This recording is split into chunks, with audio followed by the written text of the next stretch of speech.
सिकंदर साहब, मेरे भाई अकरम साहब और तमाम दूध के लड़के और तमाम मेरे दोस्त लियाकत साहब और एडवोकेट साहब, सबको अस्सलाम वालेकुम सलाम। 16 नवंबर 1897 होशियारपुर जो इंडिया का हिस्सा है, पहले हमारा हिस्सा था क्योंकि हम भी पंजाब के हैं। वहां पर एक गुजर घराने में एक बच्चे ने जन्म लिया जिसका नाम उसके घर वालों ने चौधरी रहमत अली गुजर रखा।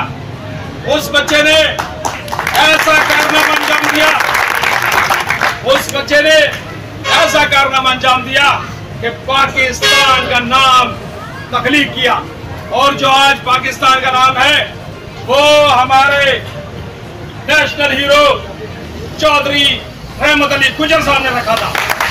खबर शामिल करते हैं कराची से। डिस्ट्रिक्ट ईस्ट के ब्यूरो चीफ उमर गुजर की अंजुमन गुजरा और DSP जावेद सिकंदर की जानिब से 16 नवंबर बरोज जुमेरात लाइंजेरिया में चौधरी रहमत अली गुजर की पैदाइश के दिन पर प्रोग्राम ऑर्गेनाइज किया गया, जिसमें मेहमान खसूसी एडवोकेट अमजद जज साहब, गुजर बरादरी के सदर अलीम इलाही, लाइंजेरिया के सदर DSP जावेद सिकंदर और यूथ विंग के सदर शकील गुजर, चौधरी अकरम गुजर, चौधरी हाजी लियाकत और दीगर शख्सियात ने शिरकत की।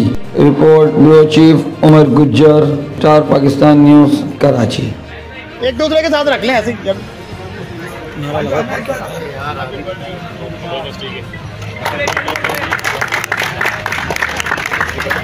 शकील भाई किधर है? शकील भाई। पाकिस्तान जिंदाबाद, पाकिस्तान जिंदाबाद, चौधरी अली मिलाई जिंदाबाद, गुजर बरादरी जिंदाबाद, जावेद सिकंदर जिंदाबाद, नवीद गुजर जिंदाबाद, शकील गुजर जिंदाबाद, यूथ के साथ मिलाई जिंदाबाद। आजा आजा क्या आजा, ठीक है बहुत हो आजा नवाज भाई। कौन करेगा रहनुमाई? अलीम भाई, अलीम भाई। कौन करेगा रहनुमाई? अलीम भाई, अलीम भाई।